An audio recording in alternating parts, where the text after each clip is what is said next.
নমস্কার, আরোগ্য জ্যোতিষে আপনাদের স্বাগত জানাই। শিবলিঙ্গ বাড়িতে কিভাবে রাখবেন, দেখুন এটা নিয়েও কত কন্ট্রোভার্সি, কত রকমের সমস্যা। আমি আজকে আপনাদের সঠিক ব্যাখ্যা দিচ্ছি যে শিবলিঙ্গ কি রকমের হয়, শিবলিঙ্গ কিভাবে রাখা যায় বাড়িতে, কি রাখলে কি রাখা যায় না, বা কিভাবে পুজো করবেন, সেগুলো সম্বন্ধে আমি যতটা সম্ভব আপনাদের বলার চেষ্টা করছি। ভিডিওটি মন দিয়ে শুনুন। প্রথমত, নর্মাল যেভাবে শিবলিঙ্গ আপনারা দেখতে পান, কালো রঙের শিবলিঙ্গ, সেটা শিবলিঙ্গ। দ্বিতীয়, সাদা শিবলিঙ্গ হয়, সাদা সাদা রঙের। তৃতীয়, পারদ শিবলিঙ্গ হয়, অর্থাৎ সেই শিবলিঙ্গটা উপরে পারদের একটা আবরণ থাকে, বা পারদের কোনো অ্যালয় জাতীয় কিছু ধাতু দিয়ে পারদ শিবলিঙ্গ তৈরি করা হয়, মানে পারদের কোনো সংকর ধাতু দিয়ে তৈরি করা হয়। আর একটা শিবলিঙ্গ হয় নর্মদেশ্বর শিবলিঙ্গ।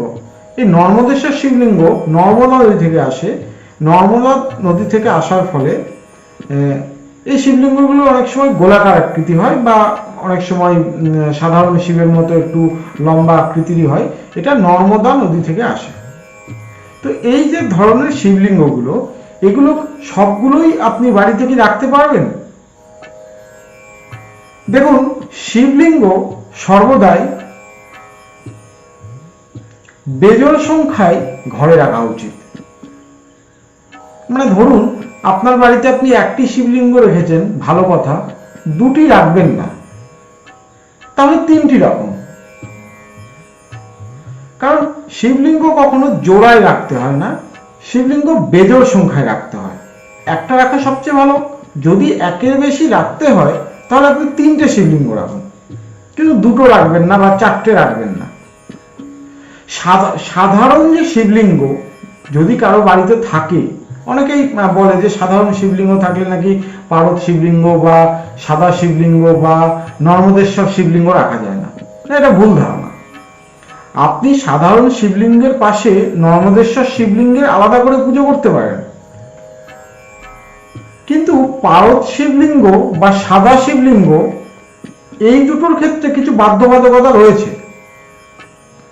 যেমন আপনার হরস্কোপে বা কুষ্ঠিতে বিশেষ অবস্থান, গ্রহেদের বা নক্ষত্রদের বিশেষ অবস্থানের ফলে যদি কিছু দোষ ত্রুটি তৈরি হয়, সেগুলো কাটানোর জন্য অনেক সময় সাদা শিবলিঙ্গকে রেকমেন্ড করা হয় যে আপনি সাদা শিবলিঙ্গের পুজো করুন। বা এমন কিছু নাক্ষত্রিক বা গ্রহের দোষ তৈরি হয়েছে, ফলে আপনাকে বলা হয়েছে যে আপনি বাড়িতে পারদ শিবলিঙ্গ রাখুন এবং তার পুজো করুন। তো সাদা শিবলিঙ্গ এবং পারদ শিবলিঙ্গ এই দুটি কিন্তু বিশেষ ক্ষেত্রে ব্যবহার করতে বলা হয়, সবসময় ব্যবহার করতে বলা হয় না। এবং সেটা আপনার কুষ্টি বা হরস্কোপে বিশেষ কোনো দোষ থাকলে বা বিশেষ কোনো গ্রহের কারণে বলা হয়। কিন্তু সাধারণ শিবলিঙ্গ সকলেই পুজো করতে পারে, সকলের বাড়িতে রাখা যেতে পারে। এবং তার পাশাপাশি কিন্তু কেউ কেউ চাইলে বা শুধু নর্মদেশ্বর শিবলিঙ্গরও সে পুজো করতে পারে। নর্মদেশ্বর শিবলিঙ্গও কিন্তু হরস্কোপে বিশেষ কোনো দোষ ত্রুটি থাকলে ব্যবহার করতে দেওয়া হয়। তাছাড়াও নর্মদেশ্বর শিবলিঙ্গ কিন্তু কেউ এমনি এমনি বাড়িতে রেখে পুজো করতে পারে। খুব ভালো, বাস্তুদোষ কাটানোর জন্য খুবই ভালো। তো নর্মদেশ্বর শিবলিঙ্গ, সাধারণ শিবলিঙ্গ, সাদা শিবলিঙ্গ, পারদ শিবলিঙ্গ সবই ব্যবহার করা যায়। বিশেষ ক্ষেত্রে কিছু কিছু নিয়মের বাধ্যবাধকতা রয়েছে, কোনো অসুবিধা নেই। অনেকে বলে শিবলিঙ্গ নাকি ঘরে রাখতে হয় না, বাইরে রাখতে হয়। এরকম কোনো নিয়ম নেই যে শিবকে সবসময় বাইরে রাখতে হবে। আপনি ঘরেও রাখতে পারেন। যদি তাই হতো তাহলে পৃথিবীতে কোনো মন্দির থাকতো না শিবের, খোলা আকাশের নিচে থাকতো। এটাও একটা মিথ, ভ্রান্ত ধারণা। আপনি শিবলিঙ্গকে ঘরেও রেখে পুজো করতে পারেন, একটু বাইরে আলাদা করে কোনো আটচালা বানিয়ে বা মন্দির বানিয়ে সেখানেও পুজো করতে পারেন। যেভাবে ইচ্ছা আপনি পুজো করতে পারেন। শিব সর্বদাই আপনার মনের পবিত্রতা দেখে।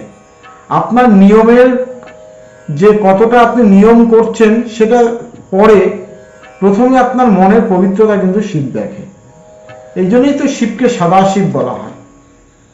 তো আশা করি শিবলিঙ্গ নিয়ে যে কিছু ভ্রান্ত ধারণা বা কিছু চলতি কথা, যেটা করা যাবে না ওটা করা যাবে না, এগুলো আশা করি দূর করতে পেরেছি। এরকম ভিডিওগুলি পাওয়ার জন্য পেজটিকে লাইক করুন, ফলো করুন, শেয়ার করুন। দেখা হবে পরের কোনো আবার এরকম কোনো নলেজেবল ভিডিওতে। ততক্ষণ পর্যন্ত নমস্কার।